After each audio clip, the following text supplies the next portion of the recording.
Bismillahi wa bihamdi. Assalamualaikum warahmatullahi wabarakatuh. Assalamualaikum ya akhi ya ukhti. Assalamualaikum ya akhi ya ukhti. Salam-salam dari kami Putri Zakapus Saleh. Salam-salam dari kami Putri Zakapus Saleh. Alhamdulillahilladzi amarna an anzura anfusana faqadamat lighad. As-salatu wassalamu ala khairil ibad wa ala alihi wa sahbihi ila yaumil ma'ad. Amma ba'd. Dewan Hakim yang arif dan bijaksana, hadirin sebangsa dan setanah air yang kami banggakan.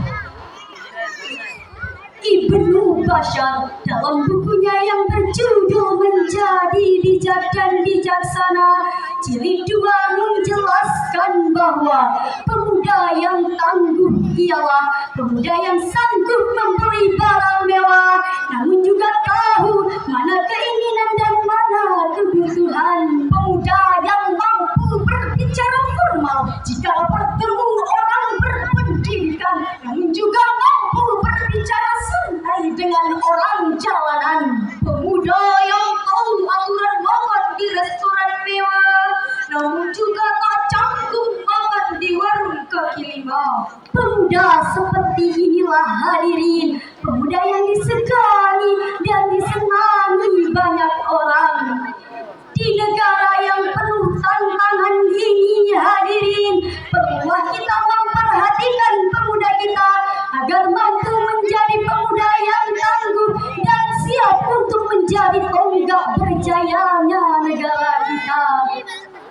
Namun disayangkan hadirin, jika kita menjelajah Nusantara, kita akan menyaksikan betapa masih banyak generasi muda kita yang kesehariannya hanya berpangku tangan, keluar sekolah terus menganggur, hidupnya tidak teratur, rambutnya tidak pernah dicukur, cita-cita tinggi ingin jadi gubernur, tapi hobinya mendengkur di atas kasur.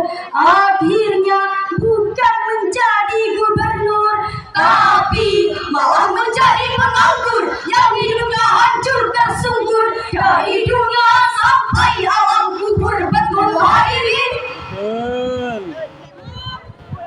Oleh karena itu, dalam kesempatan yang baik ini, izinkan kami menyampaikan syarahan Al-Quran dengan judul Revolusi Mental Generasi Muda sebagai Aset Masa Depan Bangsa.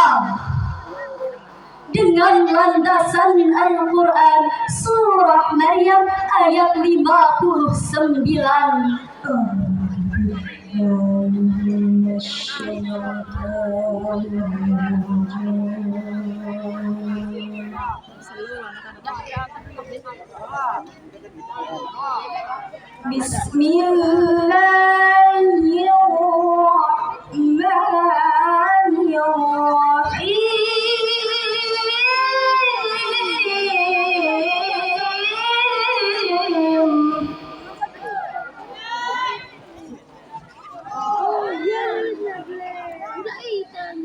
فخلف من بعدهم خلف أضاعوا الصلاة واتبعوا الشهوات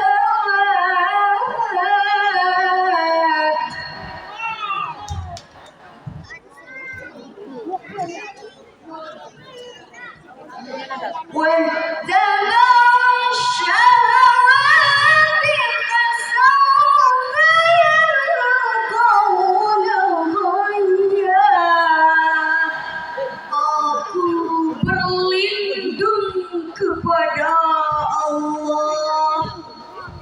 dari godaan setan yang berkutu. Dengan menyebut nama Allah yang Maha Pengasih lagi Maha Penyayang. Kemudian datanglah setelah mereka generasi pengganti yang mengabaikan sholat dan mengikuti hawa nafsu. Mereka kelak akan tersesat. Hadirin sebangsa dan setanah air yang berbahagia, Syekh Muhammad Nawawi Al-Jawi dalam kitab tafsirnya Al-Munir halaman 10 justru menjelaskan bahwa maksud dari fafalafa min ba'dihim ay hadatha min ba'din nabiyina jama'atun su'un.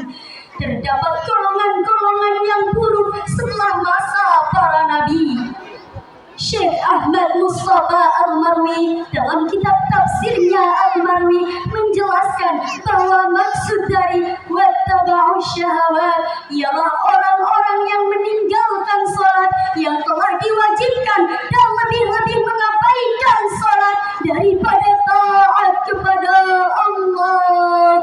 Timbul pertanyaan hadirin, bagaimanakah keadaan generasi muda kita saat ini? Sebagai jawabannya, mari kita mengucap syukur Alhamdulillah, karena tak sedikit dari pemuda kita yang mampu membanggakan Indonesia di kancah mancanegara.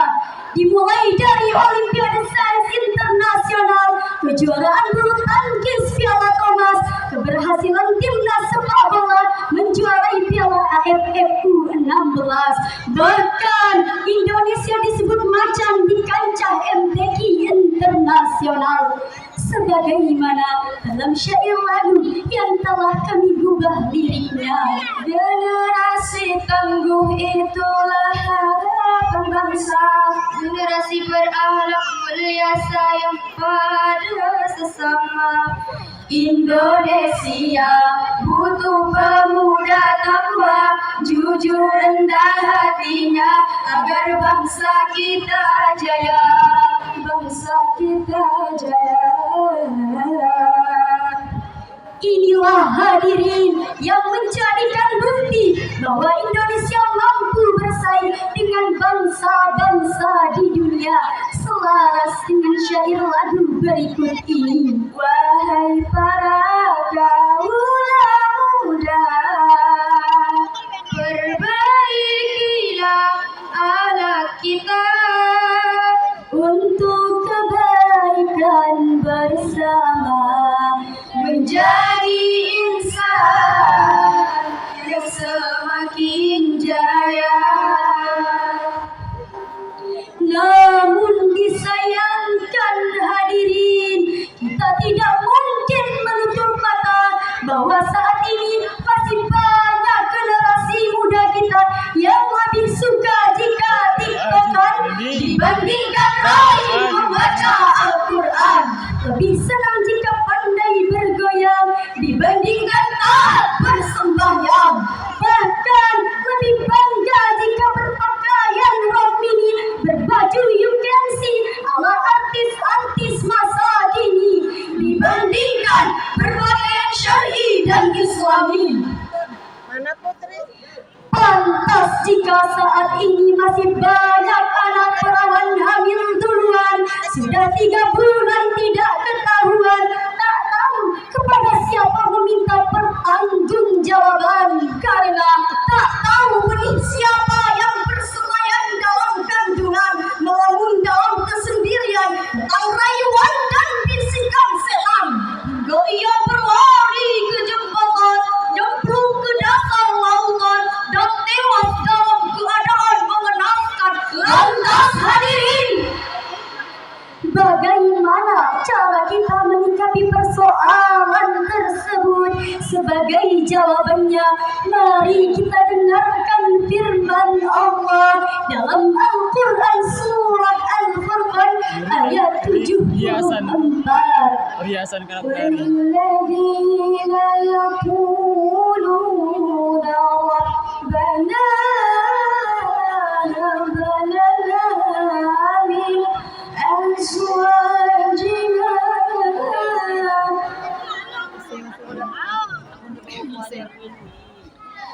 ربنا هب لنا من أزواجنا وذرياتنا قرة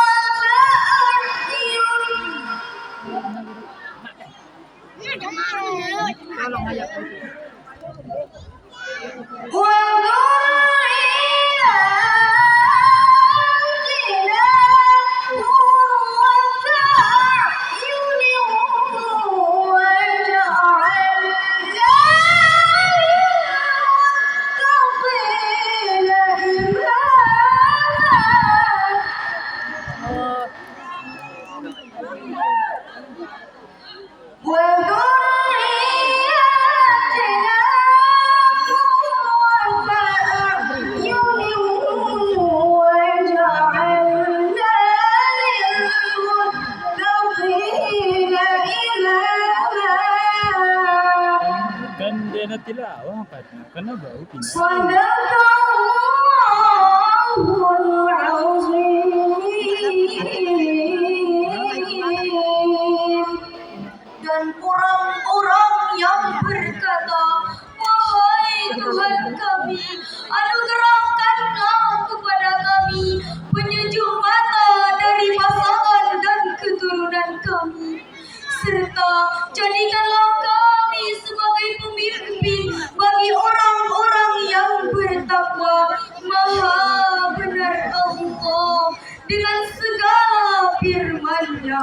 Hadirin sebangsa dan setanah air yang berbahagia, Syekh Muhammad Nawawi Al-Jawi dalam kitab tafsirnya Al-Munir halaman 141 juz 2 menjelaskan bahwa maksud dari ayat tadi ialah orang-orang yang bermunajat kepada Allah agar diberi keturunan yang menyenangkan hati, yakni orang-orang yang bertakwa kepada Allah dan taat kepada Allah. Oleh karena itu, hadirin, kami ingin mengirim sebuah pesan. Wahai generasi muda Indonesia, mari kita bergaya diri dengan ilmu pengetahuan. Kita isi jiwa dengan takwa dan keimanan. Dan kita hiasi alam kita dengan indah laksana berlian. Sebab jika demikian akan terbentuk pribadi salih-salihah, keluarga yang sakinah, masyarakat yang marhamah, dan bangsa yang baik-baik. Insya Allah Indonesia berkah. Insya Allah, insya Allah, insya Allah pasti berkah. Jalan-jalan ke Sukabumi, pulangnya naik mobil Mercy. Cukup sekian dari syarahan kami. Mohon maaf, terima kasih. Wallahul muwaffiq wal hadi ila sabilir rasyad. Ila liqa, ma'assalam. Assalamualaikum warahmatullahi wabarakatuh. Waalaikumsalam.